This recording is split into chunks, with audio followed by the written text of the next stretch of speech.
Pour honey in a small plate. Dip the rim of the martini glass in the honey.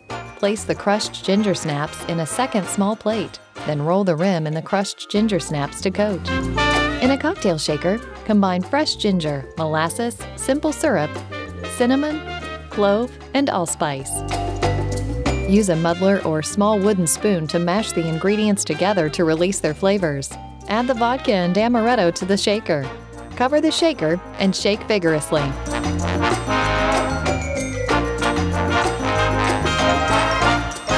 Strain cocktail into the prepared martini glass. Garnish the glass with a piece of crystallized ginger and serve immediately.